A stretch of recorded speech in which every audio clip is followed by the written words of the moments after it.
Life Over Coffee. Conversations for transformation. Letting God be God is one of our greatest fears.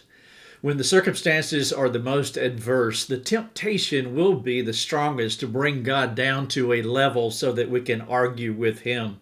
Now, that may be a radical thought, and perhaps you have never framed it that way, but I trust as I work through this, it'll make sense to you, but more than that, it'll also bring some hope and help. This instinct to bring God down to our level, it really isn't unusual. You see, we do it with folks all the time. Somebody who needs a piece of your mind, somebody that you disagree with. To be angry at someone requires elevating yourself above them so that you can let them have it. And it really doesn't matter if the object of our frustration is human or the divine. You see, if you're going to be angry at someone, you do have to rise above them.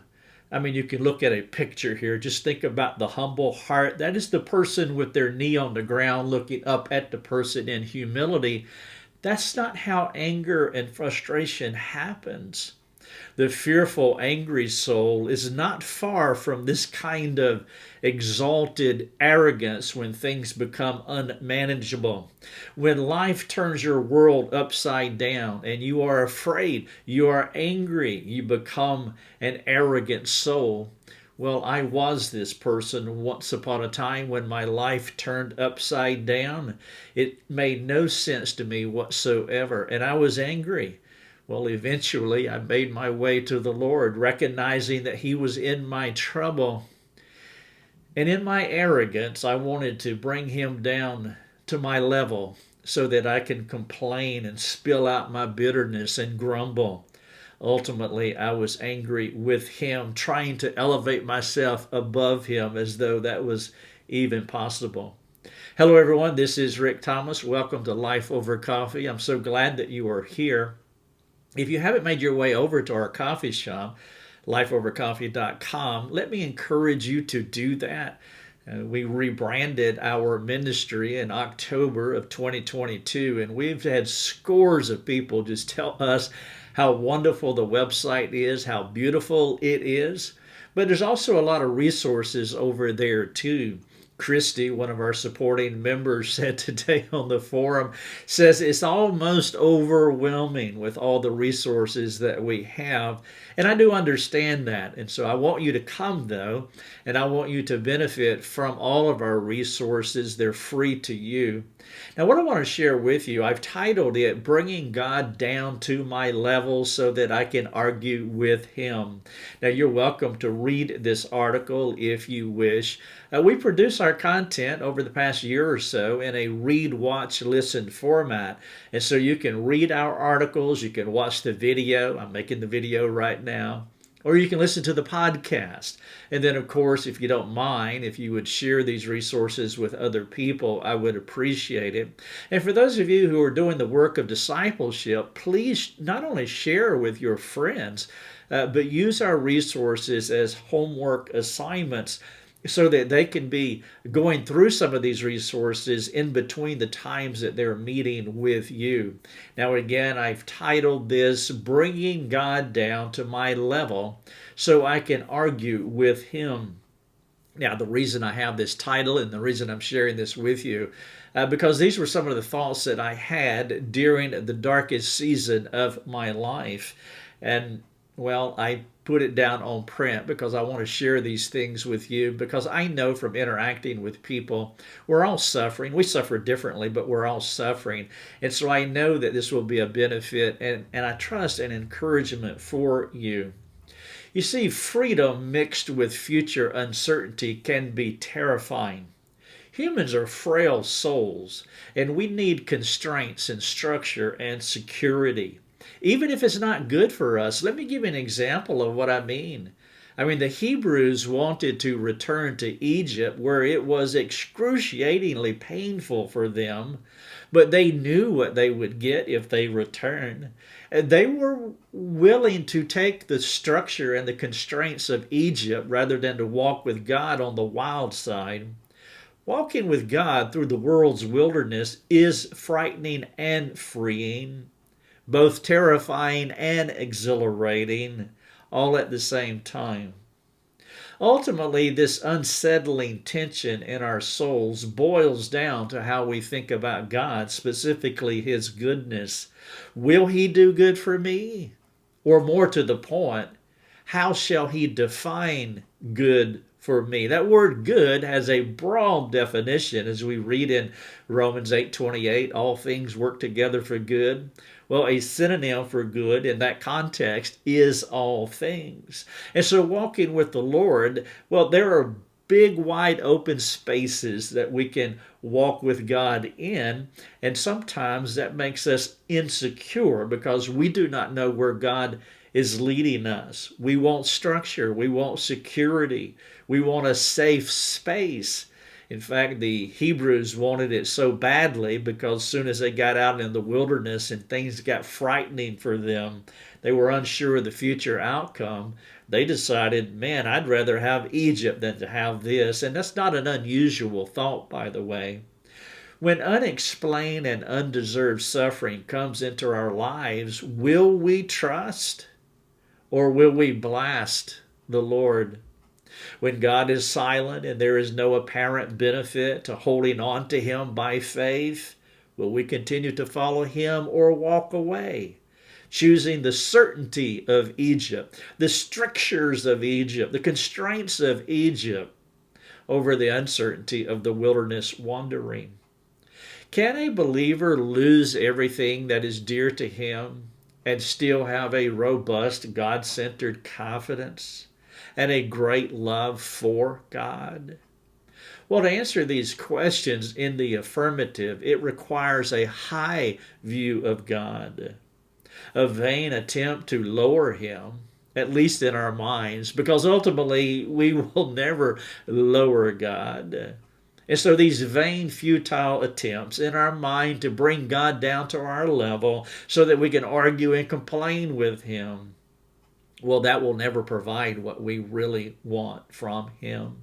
When we suffer, it is much easier to lower your view of God than to lift your faith higher. There are some types of suffering where lifting your faith to a high view of God can be the most challenging thing you will ever do. An elevated view of God means He is perfect in every way. An elevated view of God means that everything He does is correct and without argument. It affirms that the Lord can do what He wants to do, when He wants to do it, how He wants to do it, and what He does is perfect and unassailable. God is God and we are not. That is an uncomfortable thought when you're in the throes of suffering.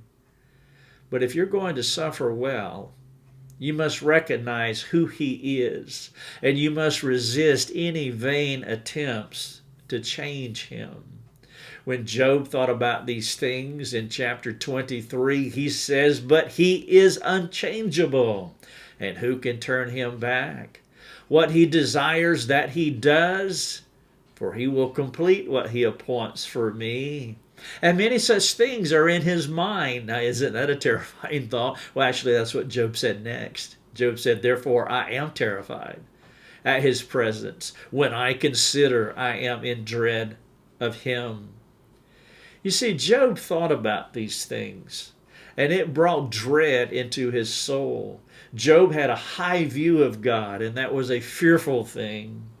Similarly, when you walk through the valley of the shadow of death, lifting your faith to a high view of God is challenging and it is scary. Your soul will be in dread too. It's far easier to bring God down to our human understanding where we can challenge Him, correct Him, and maybe even disobey Him.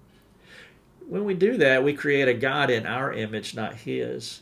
To lift Him up to His throne and to worship Him on His throne, it requires a submission that may cost our lives. A high view of God is a call to let Him be God regardless of what comes our way. It is a complete surrender of one's life. The fear of the Lord is not to be afraid of Him. The fear of the Lord is to be afraid of ourselves. It is a simultaneous recognition of who we are and who He is, while discerning the ginormous difference between those two opposites. Jesus talked about it this way in 22:42 of Luke. Father, if you are willing, remove this cup from me. Nevertheless, not my will, but yours be done. This type of fear of God, this type of respect for God, it brings humility to the soul, motivating us to relinquish our rights to our lives, which is the highest call of humankind.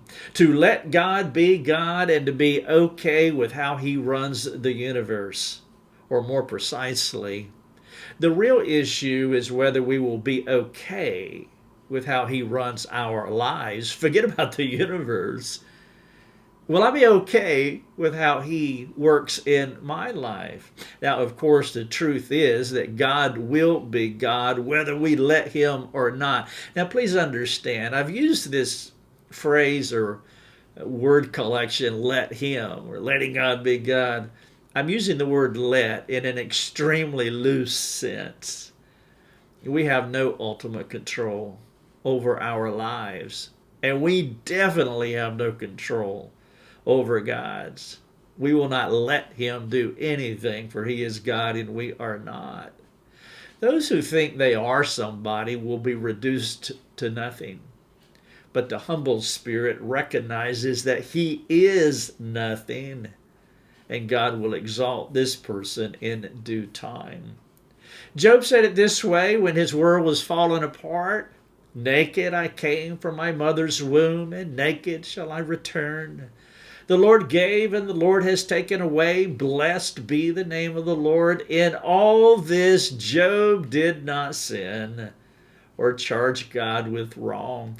I like the King James Version here. It says, in all this Job did not charge God foolishly.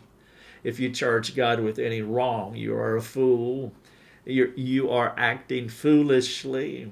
After Job met God, the humbling process began, requiring the crucible of suffering, which we need the crucible of suffering to assist us in realigning our thoughts about God. It is rare to have a first response like what Job did when your world blows up in your face. Now, perhaps you did. I don't know you, but I didn't. When my world flipped upside down, I did not. I was in a whole other universe from the response that I just read to you from Job. To worship and bless the Lord during acute suffering, it's not typically something from fallen and fragile people. Our response is like the Hebrews. Our world is a little shaky out here in this wide open wilderness. I need structure. I need security. I need to know where the walls are. I need to know the beginning from the end, even if that's Egypt. I'll go back to Egypt. It's far better than whatever is going on out here. You see, our first response is usually more like bringing him down to our level, thinking like a man. We have a anthropomorphic worldview of who God is sometimes when we're in the throes of trouble. And when we bring him down to our level, we can challenge him now. It's like what I was saying earlier. If you're angry with someone, you're not underneath on your knees looking up with a humble spirit. No, to be angry with someone is to be above them. And if you're going to be above God, to be angry at him, well, in that kind of arrogance, you're exalting yourself above him, even if it's only in your mind. What you want is a non-sovereign God. A non-sovereign God is a challengeable God. If the Lord was not Lord, but more like us, what he brings to our lives would be more open for debate. I remember the first time I argued with God this way. It was when my suffering was beyond my ability to manage it. Now, by the way, that's a clue. When your suffering is beyond your ability to control it, that is a clue that is saying clearly, loudly, that you are not self-reliant. And the sooner that we learn that we are not self-reliant, the better off that we are. There are no self-sufficient people. God is the only one who is all sufficient. But when my trouble got to the point or beyond my ability to manage it, that's when I began thinking arrogantly that I'm angry with God, and so I'm bringing him down to my size, to my level. I need a challengeable God. I need someone that I can debate with. How foolish. When my pain was not as intense, I was okay with him being God. I never considered going toe to toe with the Lord during the good times. But after my sufferings went beyond the breaking point, my desperation increased, and I began to lose my sense of divine propriety. Rather than responding like Job, I sounded more like Job's wife. I did this by unwittingly trying to wrestle his divine attributes away from him. Our culture does this all the time. They despise the God of the Bible because he interferes with their agendas. And so they rewrite God. They deny God. God does not exist. They bring him down to a human level and to manipulate him as they rise above him, writing their own stories because they don't like how their story is unfolding. And as my story unfolded, I recognized that God was in my way, just like the culture. And rather than him being sovereign, I wanted to be sovereign. But to do that, I had to redefine who God is. I wanted to be the authority about what was right. Of course, this logic implied that after I humanized him, I could decide who would be in control.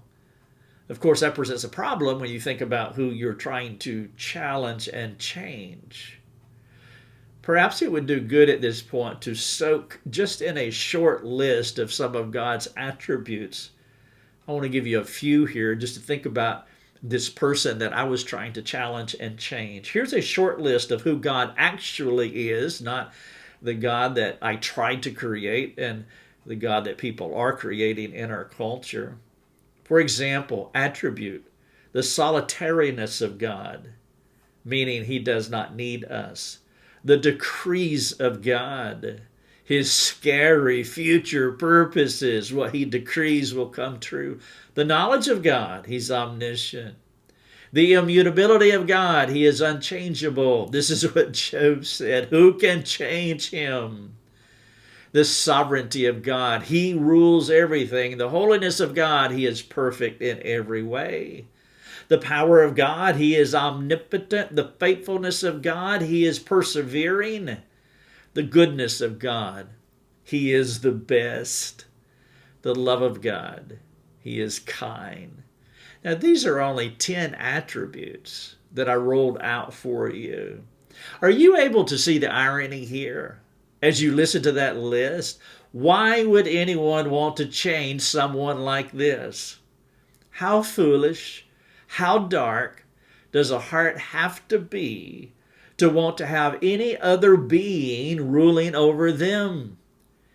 Being okay with God as the sole owner of these qualities and complete sovereign of our lives, well, that's the most humble and wisest and safest thing that we could do. Egypt is not safe, even though it appears to be safe in the wide open, wild wilderness. To fully release ourselves to his sovereign care and control, it requires us to elevate our faith above our suffering. And that is really the issue for us who struggle this way. Or let me be more specific. For me who struggled this way, my suffering was greater than my faith. I had elevated my suffering above my faith, and so I had to work it out on my own, which necessitated bringing God down to my level so that I could take full control of my life. But if you want to fully release yourself to his sovereign care and control, then you have to elevate your faith above your suffering. Your suffering is what you can see. It is what is in front of your face. And any attempts to manage our lives outside of his plans will be futile. We do not need faith in our futile, self-sufficient sputterings. We need a faith that transcends human ability and contrivance, the things that we can't see. We must learn to trust God, a faith that saves us, rather, from ourselves. In Job 1:12, he said this, or the text says this. And the Lord said to Satan, behold, all that he has is in your hand. Only against him do not stretch out your hand. So Satan went out from the presence of the Lord. Now, typically people are cool with God until personal suffering comes into their lives. It's not that we're any safer. It's not that we're any better off during the good times. We're just less aware of our surroundings, especially the spiritual forces who would find no greater pleasure than to usher in our demise. Then, when the Lord lets down whatever protective hedge he has around us, that's when we become unsettled about who he is and what he may allow into our lives and how things will turn out. You see, God hasn't changed. You remember one of those attributes, immutability. He changes not. And so he was the same when the hedge was up. He's the same when the hedge is down. But the scary possibility of what God might do is why it's easier to lower our view of him than to have faith in him. You see, a lower sight line allows for perverse and twisted permission to accuse him of wrongdoing or unfairness when things go against our plans. If the trouble is disappointing enough, the languishing soul may choose to walk away from God altogether. John Walton said this, at the moment when faith is hardest and least likely, that is when faith is needed most. Have you ever lowered your view of God during an elevated crisis? I'd like for you to consider the attribute list again that I shared with you earlier.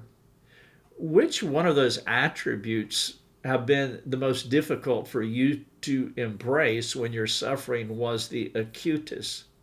I'm going to go through that attribute list again, but this time I want to share with you how I lowered my view of God during personal suffering, permitting myself to argue with him as I tried to call the shots. You may find this exercise challenging, but you may also find it refreshing as you reacquaint yourself with the true and the living God, specifically as you connect these attributes to any current trial that you're going through. You'll see that as you listen that I've placed questions beside each attribute. Now, it's okay to ask God questions. We call this prayer. And if you're a humble learner, perhaps the questions that I'm going to share with you beside each attribute or after each attribute, perhaps it will stir other questions in your mind, things that you want to take before the Lord. So let's go through some of those attributes. The knowledge of God. These were some of the things that I was thinking. Lord, if you know everything, why have you let this trouble into my life? You knew what was coming, the decrees of God, but you allowed it anyway. The immutability of God. Lord, you are all powerful. That's also his omnipotence. You can change your mind. His decrees. You do not have to let my suffering continue. Will you help me understand why you're letting this continue? The sovereignty of God. Lord, you rule over the universe. It would not take much of you, power, omnipotence, to orchestrate things in such a way to make things better for me. The love of God. Lord, do you love me? Is this love? Is this how you express love to your children? I feel lost. Please help me to understand. Do you remember what he said when Job thought about these things? Job said it this way. Oh, that I knew where I might find him. Do you hear the confusion of Job? As Job is wrestling with who God is, maybe rolling through some of these attributes, he said, oh, that I knew where I might find him, that I might even come to his seat. I would lay my case before him, and I would fill my mouth with arguments. Now, as you listen to those attributes and the questions and statements that I attach to each one, I mean, you can make an ever so slight turn with those statements and questions, but the outcomes are of those distinctions or worlds apart. You see, you can say all of these things that I said. You could ask all the questions that I asked by bringing God down to your level so that you could challenge him. Or you can say and ask all of those things as a humble learner, because you don't know why these things are as they are. You sincerely want to know why, so you can learn, so you can change, so you can grow. The question for you is, what kind of inquirer are you? Do you bring arguments before the Lord as one who has lowered him to your level, or do you see him high and lifted up? Do you have a transcendent faith or transcendent suffering? Are you bowing before him, seeking to understand his sovereign plans for you? A.W. Tozer said this: what comes into our minds when we think about God is the most important thing about us. Your crucible of suffering provides you with your most accurate litmus test to examine what you think about God, how you think about others, and how you think about your life. Do not miss that Job's first response to suffering, naked I came into the world, naked I will return, blessed be the name of the Lord. That response was not to God. He was not talking to God. He was talking to others. He was speaking horizontally. He was letting others know what he thought about God. He was making a declaration about God. Today he is speaking to you and me. Now we're on that horizontal plane. He's talking to us. What do others learn about your faith when suffering comes into your life? What comes out of your mouth? You say, blessed be the name of the Lord. What do they hear from you? You see, we always put forth our beliefs before others, whatever our faith may be. In the first chapter of Job, his friends saw a man who trusted God. His suffering revealed his faith, as the heat in our lives will do, drawing out what's in our hearts. His friends could draw two conclusions about Job's faith in God. The first conclusion is that nothing ever happens to us outside of God's control. Job truly believed the Lord gives and the Lord takes away. And he accepted those outcomes, at least at that moment. I know there's the rest of the story, but we're hunkered down in chapter 1 right now. Job's response included all primary and secondary causes. The suffering that came from the hand of the Lord, the suffering that came from Satan and his demons, from friends, from any other circumstance. He accepted all of that as from the hand of God. All suffering, no matter where it comes from, is permitted by the Lord. This truth does not mean that you must like what God allows into your life. That would be weird. But no matter how cruel our trouble is, we must not choose the wrong path when those bad things come our way. Our sinfulness or our sinlessness during our suffering will reveal our faith. And if we choose unwisely, the best course of action is heartfelt, life-altering repentance leading to worship, as Job did, as we hear in that response. And so as you read Job's response to suffering, how do your typical reactions to pain compare to his? Now, I recognize my question could guilt trip you, and that is not my aim at all. I do not mean that at all. Few people have responded with such clarity and conviction. But we don't want to lower the bar to feel better about ourselves because we didn't respond like Job did. If there is a need for change, what is one thing you can do to begin that process? And I would appeal to you to be specific and practical. I said there were two things that we could learn, two conclusions that we could learn from Job's response. Well, the second one is we can make about Job, the second conclusion we can make about Job is that faith means trusting God when there is no apparent reason to do so. I said it. I got it out. Faith means trusting God when there is no apparent reason to do so. When you experience unexplained or undeserved suffering, you can have a higher view of yourself than God, bringing him down again so that you can challenge and debate him. Or you can think about your love and your justice being better than God's love and justice, bringing him down again. You can do this with any attribute of God. We can mar these attributes if we want to debate and challenge God that way, elevating ourselves above Him. It can be a natural temptation to sit in judgment of God when life is not going your way. Whenever your heart is acting out of faithlessness, you will seek to take control of the situation, even if it means making accusations against the Lord or hurting those who are interfering with what you're trying to control. Ultimately, the battle is between faith and fear. That's where the tension is. When trouble comes, people are afraid. I have been that way, and I know that you have too. The Lord is always calling us to faith, to trust, that our faith transcends our suffering. The difficulty in trusting the Lord is in proportion to the fear of what we perceive our losses to be, including our lives. As you sense something in your life being wrestled away, the more you will fight, even if that tussle is against God. This response is not what Job was willing to do. He was not going to war. He was going to trust. The Lord gave and the Lord took away. He chose to worship God, at least at that moment. If you're not like Job, then name the thing that you are afraid of losing.